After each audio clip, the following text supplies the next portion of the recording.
Become a member of the National At-Home Dad Network, an organization focused on providing advocacy, community, education, and support.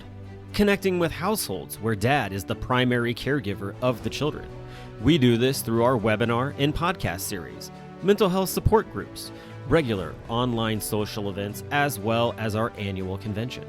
The National At-Home Dad Network is a 100% volunteer organization. Without the generous support of its members and the community around it, we would not be able to continue the work that we do.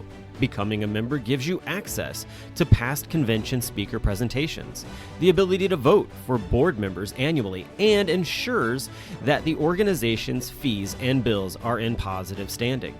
Oh yeah, it should not go unmentioned that there is some cool swag headed your way if you decide to become a member. For only $35 a year, your membership provides you with the exclusive content only we can generate, and you'll be supporting an organization that benefits families all around the country and world. By advocating for them, offering them community, providing education and guidance, and supporting them to grow in their parenthood journey.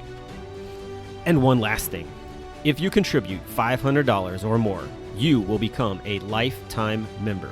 Not only will you receive everything already mentioned, but also a certificate recognizing your status and an exclusive National At-Home Dad Network challenge coin with our trademark logo, Dads Don't Babysit.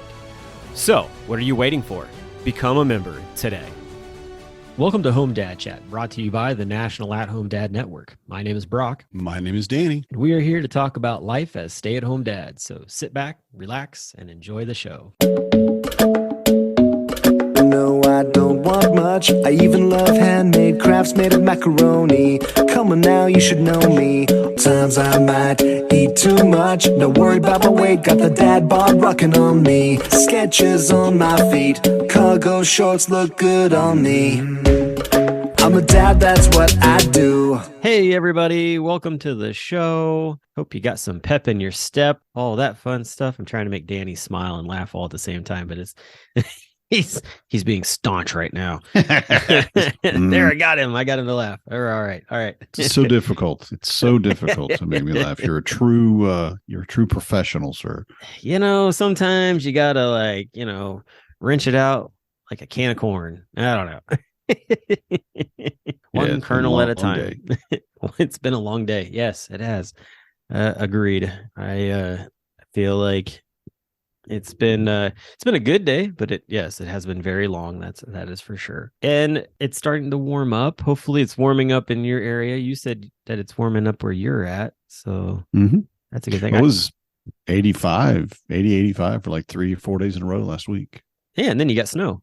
And it snowed. Yeah, it was amazing. I woke up, I think it was Saturday. Must have been Saturday. I got up Saturday morning and it's so bright outside. And I'm thinking, well, yeah, the sun's coming up earlier and earlier. Spring's here. So I opened the curtains. No, it's a blanket of snow. It had to be at least 2 inches. And it was just beautiful. It was hilarious. And of course, all of our bulbs had already started coming up, our garlic and our flowers and all that stuff. And everybody said this is unusual. It shouldn't get, we're not used to it getting this warm this early. Yeah. We had flood warnings like for 3-4 days in a row because again, it's getting really hot and everything's melting suddenly instead of slowly. Right. But yeah, we got back down in the cold weather. So we're back where we need to be. It's almost 50 today. Yeah. Well, I saw out west, like our brother into the northwest. They're getting whacked with snow out there, and I was just like, oh, that does not sound like fun at all. Yeah, they were getting it good. And I was like, oh gosh, like it's one of the reasons I don't want to live out that way, because I like snow, but I don't like snow, if you know what I mean. I love snow. You're a unique gentleman then. That's very true. But we were at an art auction.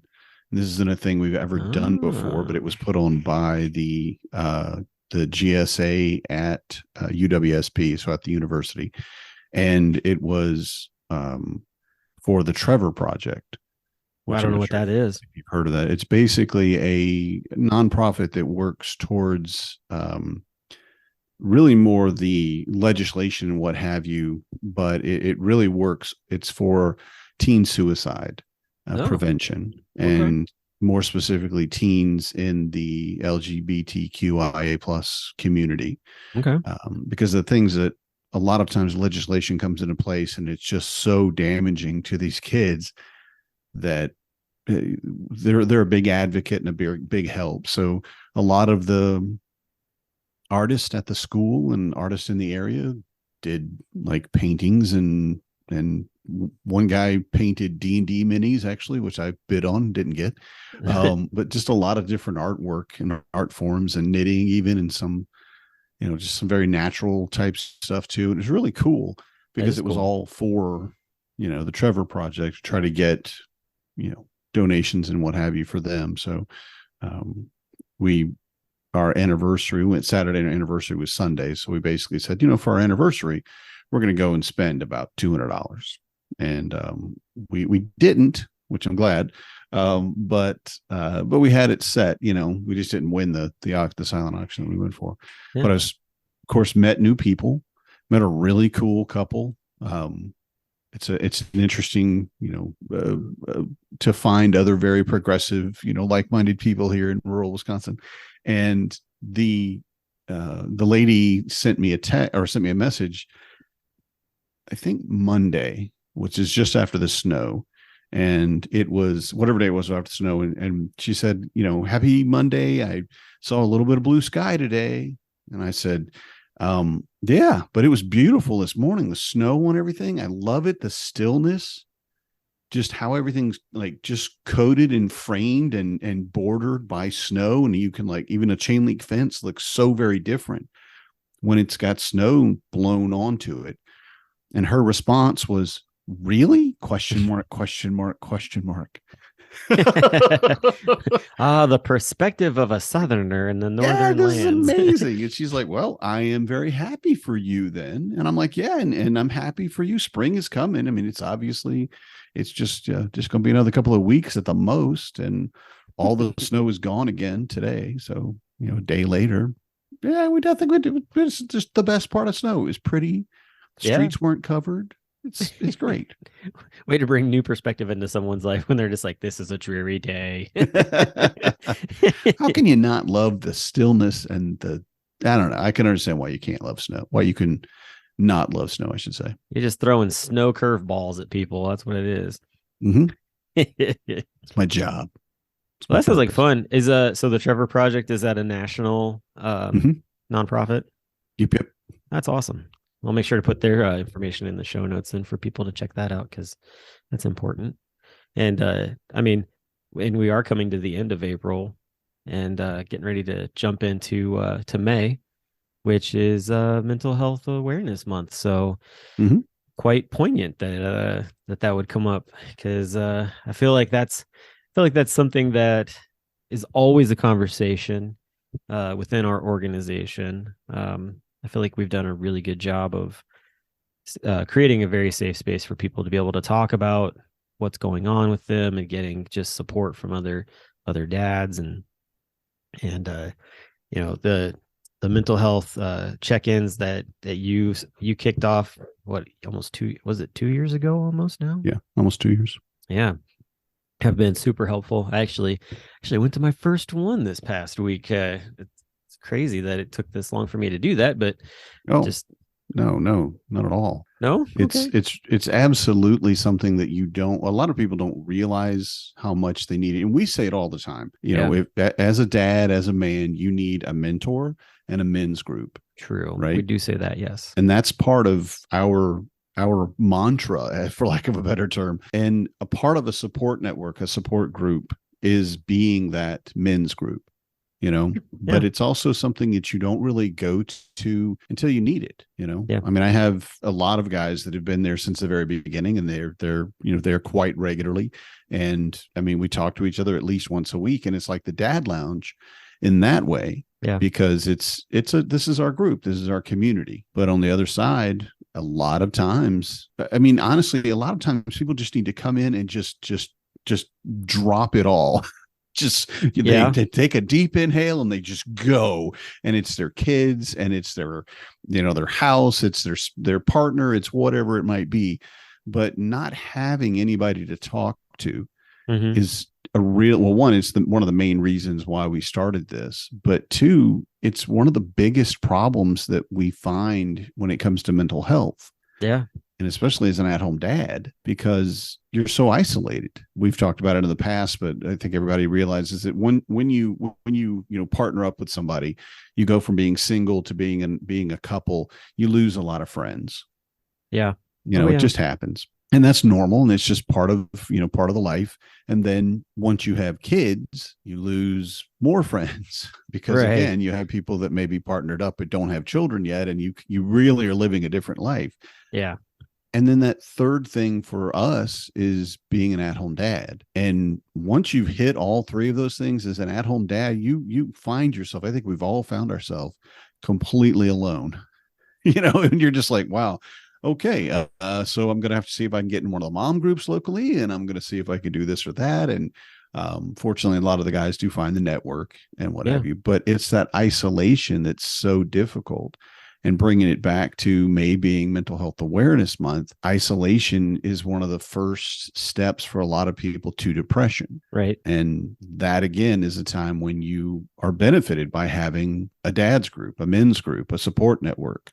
Yeah. Where you can fall back on and just say, look, I have an infant. I haven't slept in 7 weeks, I don't know, and I'm covered in dirty diapers, and this is just the worst thing that I've ever experienced. And I love my child, but I really am even second guessing if I should have had a kid. I feel like I'm in the fourth phase though. Like you're talking about there are 3. Mm-hmm. I feel like I've moved into the fourth phase, and there's a few other dads who I've connected with that are in that same spot where you're going from being a stay-at-home dad to now having either a part-time or a full-time job, and trying to juggle that with also just like everything else. Yeah. And for me, like, it's one of those things where it's like, you have to be very vocal with the with your spouse on where you are. And we've had Corey on here before and talked with her, and she's very supportive of the things that I do and that kind of thing. But that's not the case with all dads. And like I was talking with a dad just recently, today actually, who was texting me asking me about like, hey, how are you, what are you doing with your kids for the summer?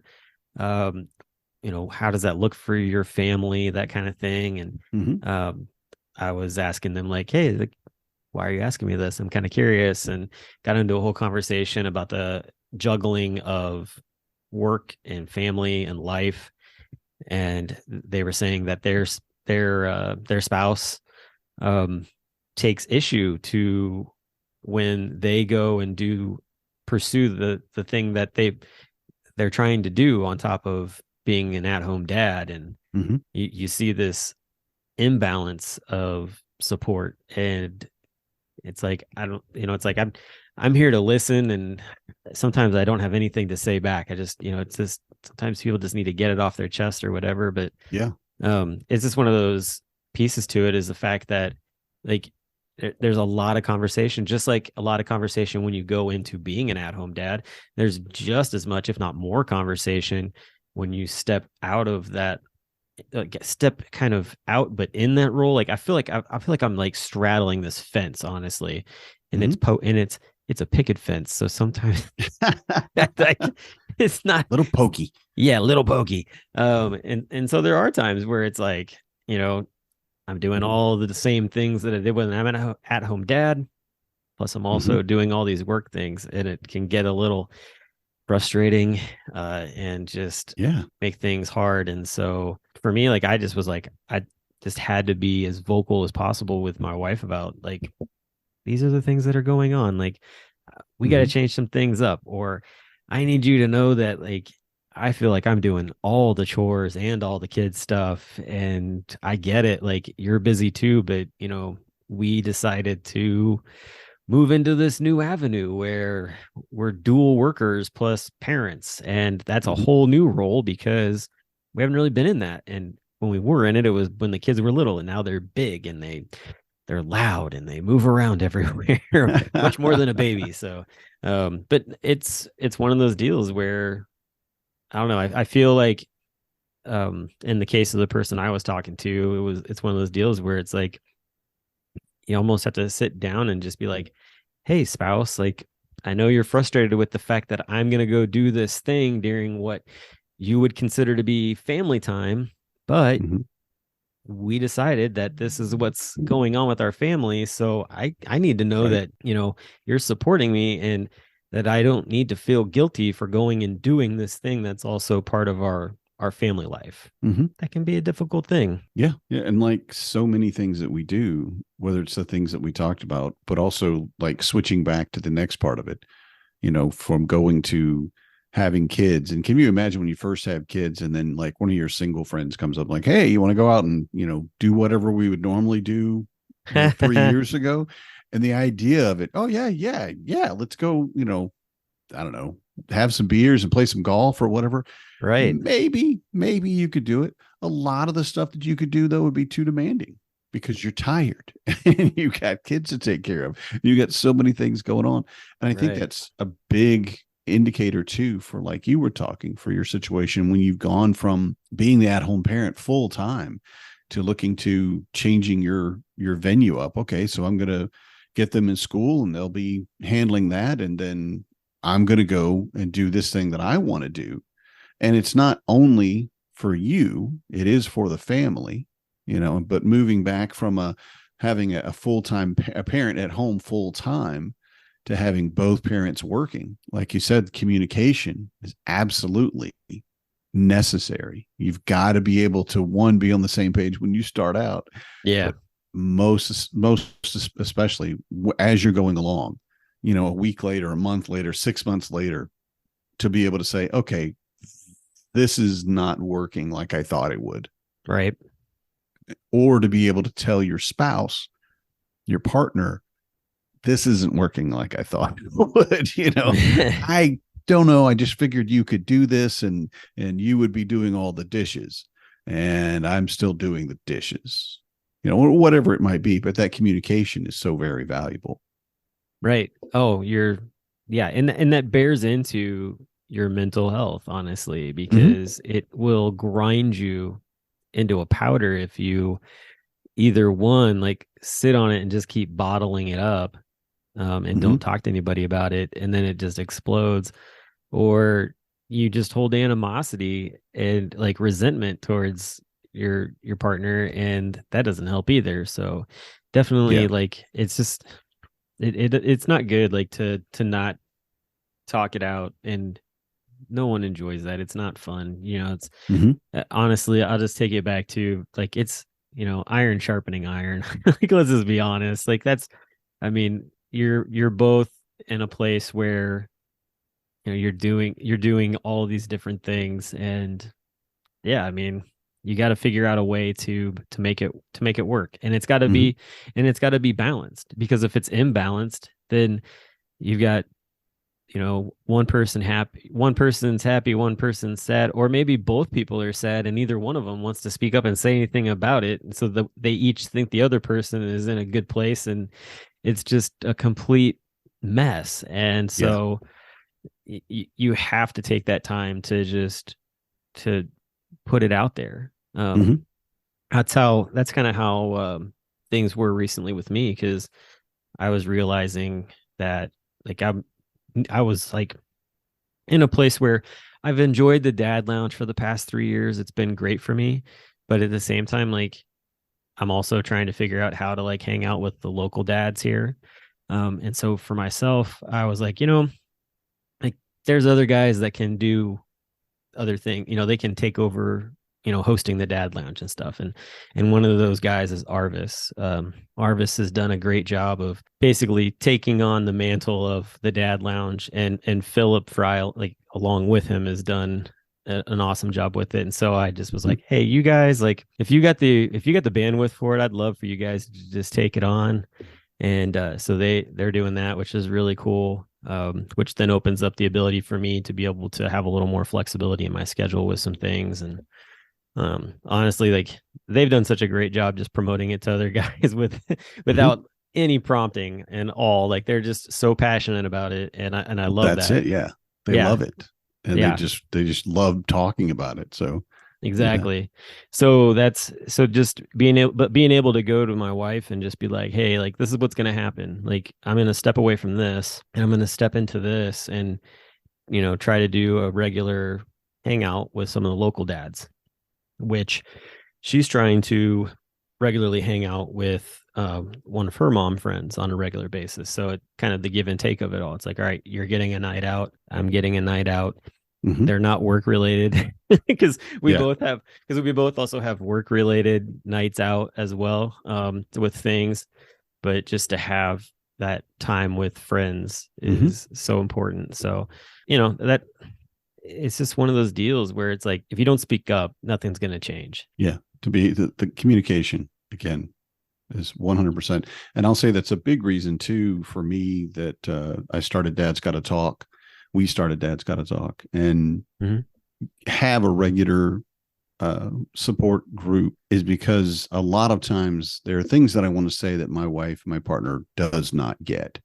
She wants to, she tries to, she wants to be understanding, but realistically, I don't think anyone can understand this job unless they've done it. Yeah. And not for like just a week or two. I mean, having several months under your belt, really, you get to a point where you would be, I think, considered a quote unquote professional, for lack of a better word. You've committed to this and you've done it and you felt it drain out so much of what used to be your youth and life and energy. And being able to talk to somebody else and say, I mean, you don't even have to say much. Just say, man, my kids, I told them not to lick the dog, and they just keep doing it. Just walk up to them and the dog licks them and they lick the dog on the face and the nose. And it's just and little things like that, one, you have to be a parent to understand, but two, more importantly, someone that stays home fairly regularly and is with the kids often enough that you get all of these weird little things that kids do. Right. And Dad's Gotta Talk is kind of set up with that vein of understanding that, yeah, we get it.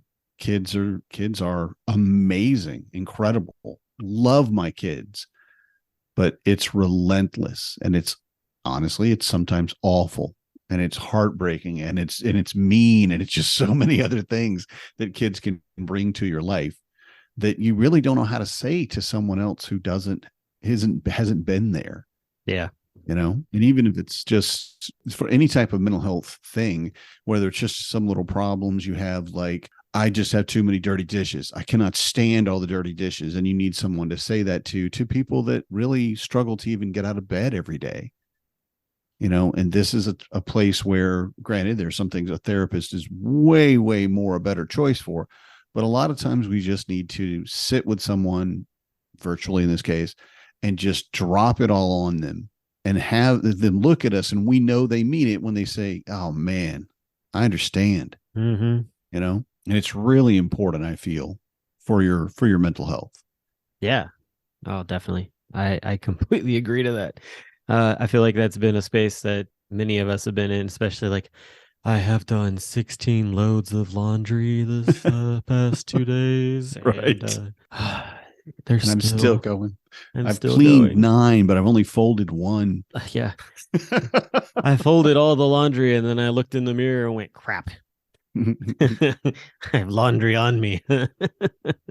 I've had folded stacks of laundry because I'll put it on the big coffee table in the living room so the kids can come and get it and take it to their drawers as they do it themselves, that the kids just knock over accidentally. And I'm like, come on. Or they go to pick them up, especially the little kids, and they're unfolding them.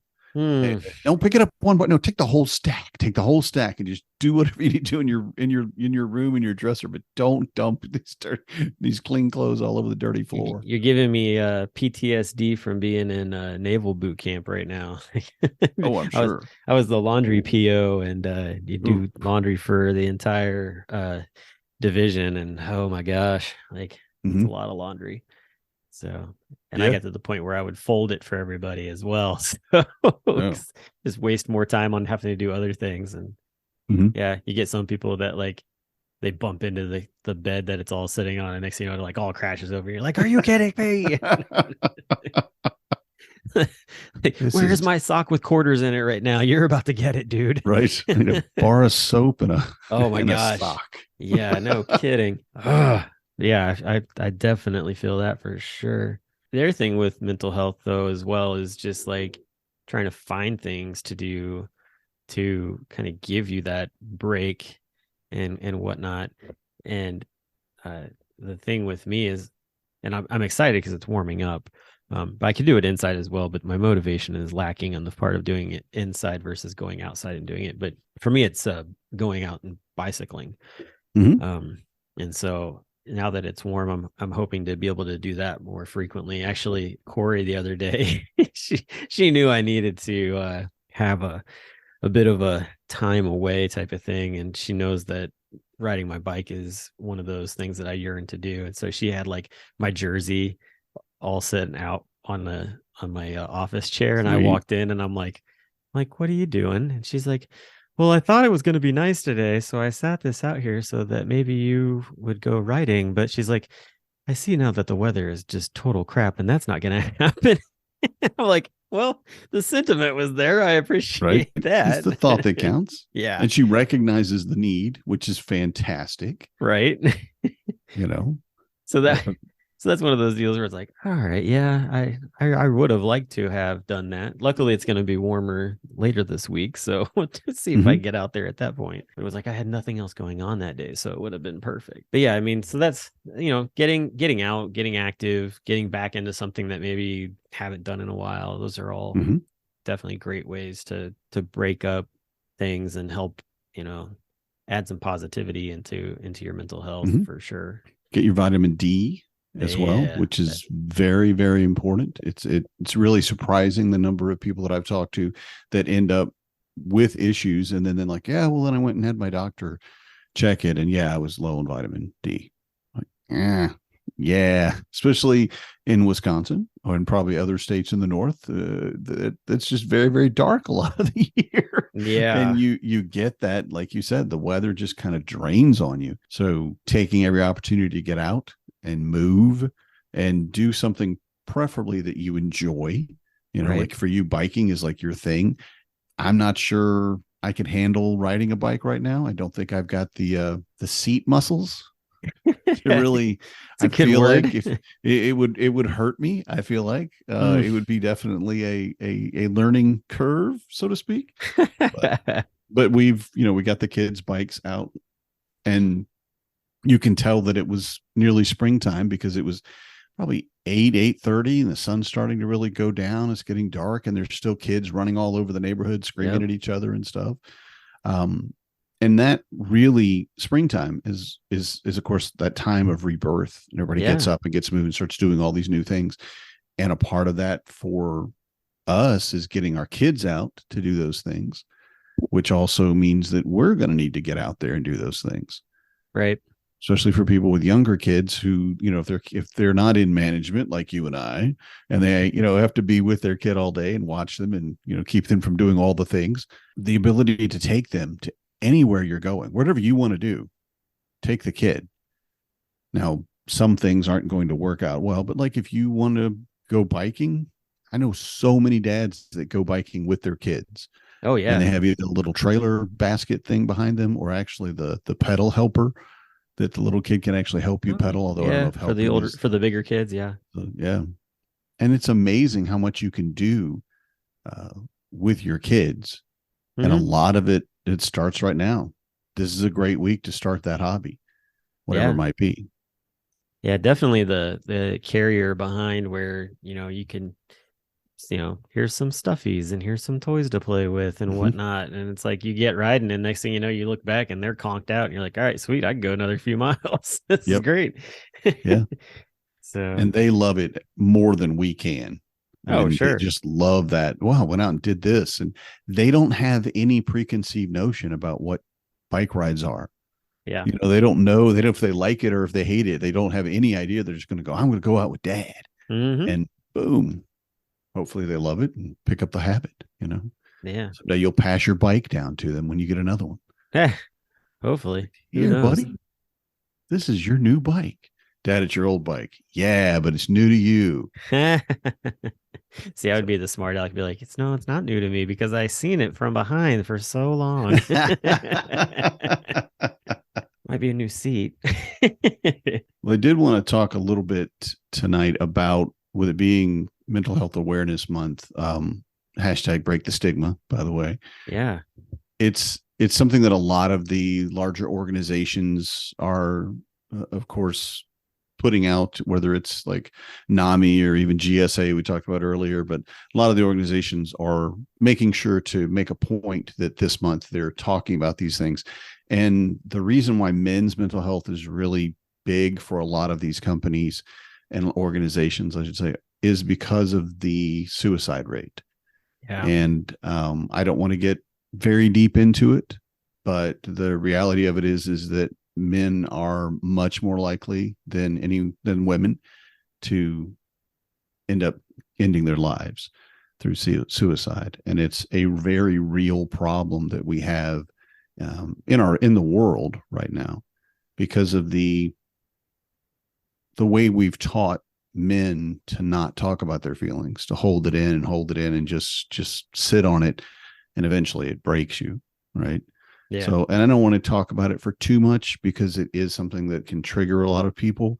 And it is a subject that a lot of times people that aren't affected by it or involved in it don't really want to think about. But I do want to say that we do have the national hotline for it, 988, and to make sure that everybody's aware that that exists, just in case if you're at a spot where you're thinking about harming yourself, call them. Just make a call. Just tell them what you're wanting to do, and just talk.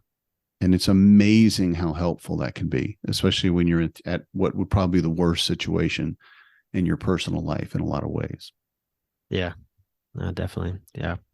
I've been there, in my past. So, and that number wasn't around at that time. So that was, yeah, I don't want to get too deep into it, but yeah, I would say that I'm very happy that there's actually a much easier number and way to get in touch with people, to talk with somebody about it, because it's not been easy for others, and that's one of the reasons that we've lost so many, honestly. So I'm glad that they were able to finally get a 3-digit number that's easy to remember and easy to use. So yeah, hopefully people take advantage of it. Before we finish up for the evening, I do want to say, just to relate some of my personal experience, I do have a semicolon tattooed on my arm, and it's the only tattoo that I have.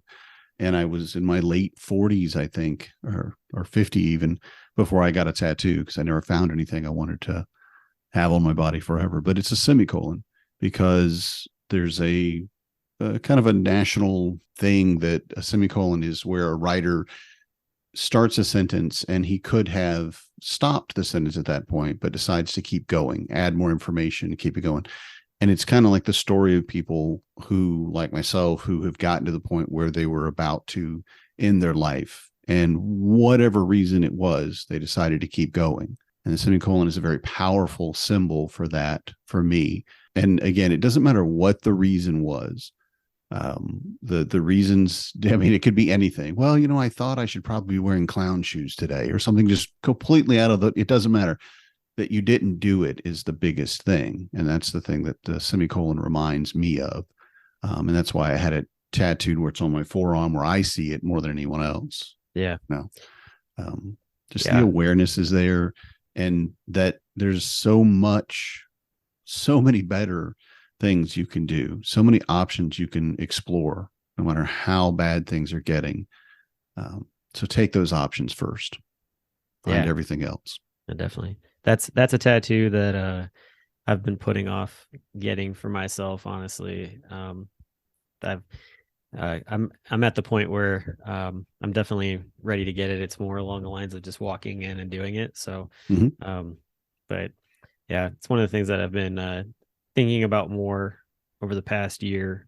And I really want to be able to get, so that one, it helps remind me of where I've been and where I'm going. but at the same time too, like helps to let others know that they're not alone, and Mhm. they're not the only one that are going through and have gone through hard times. So Yeah. um, And again, yeah. break the stigma, hashtag break the stigma. The Mhm. fact that people can't talk about it because of how they feel they will be judged or how their words will be taken. Where, and again, we're not going to talk about it here tonight, but I can talk about suicide without even flinching, someone else's or my own. It's a part of who we are. And the Right. fact that we can reach that point and it's so common for it to happen, we should make it just as open and common and accessible to be able to tell someone, yeah, I was thinking about this, thinking Yeah. about hurting myself, and thinking about I don't need to be here anymore. Because if we make it to the point where people can talk about it, and that's why, again, Dad's got to talk. That's what we're there for. So you can Yeah. go to a place, you can talk about it, and then you can process why you're feeling that way and how you're feeling and what you need to do with it, and basically find an alternative to suicide. Yeah, Very definitely. important. Well, I think we'll be talking about this some more as the weeks go on too. I know I'd like to try to touch on some different subjects within that. I thought it would be great too, maybe to get a couple of other dads in to give them the opportunity to talk about it maybe a little bit as well. Mhm. Maybe a little round table type discussion. And hopefully we can get together with a couple of the dads about our children's mental health, Yes. because it is, granted, something we should all be talking about, but it is something we are training our children every day how to act and react about their mental health. And that's, as being dads first, that's more important even sometimes than our own mental health Yeah. in some ways. So, Oh, definitely. yeah, lots of big things for May. Not Yeah. next week. Got little things next week. Yeah. No, Little next week. beer or something. Some guy I don't know. We met Joe. Yeah, something or some guy. other. He's a little obsessed with beer. That's for Beer, sure. and So I think he's got a new job or something with Dad's Move. I don't know. I don't Find know. out. That guy's got. He's always busy. It's always something. He was in with like Joe. Belize a couple of weeks ago, and I'm like, but I want know. to go to Belize so bad. Who is this? I don't know who is this guy really. International man of leisure, evidently. That's what it is. So we'll see. We'll talk to him next week and see how things are going. In the meantime, though, anybody who's listening to this, if there is something that you'd like to reach out to us about, when you want to talk about something that's going on, there is the Dad Talks that you can get involved with. You can also even just shoot us a message and chat with us through Instagram or through our email, podcast@athomedad.org. Don't sit quietly. Speak out. Know that there are people that want to listen, and we might not have an answer for you, but we have an ear for you. Mhm. And honestly, like, that can be just as helpful. And then also too, if you're at a place where you feel like you're going to either harm yourself or harm others, then definitely go and call the number 988. Sorry. Mhm. Call the number 988 to speak with somebody that can talk with you and see what else can be done to help you out. So In the U.S. only. and Make the sure US we say that. Yeah, that's good too. International. Good to You know. have your own stuff. We'll stop there for the episode, and we'll come back next week and talk with you about the beer share. So hope you all have a good one, and talk to you later. Good night, everybody. I'm a dad, that's what I do.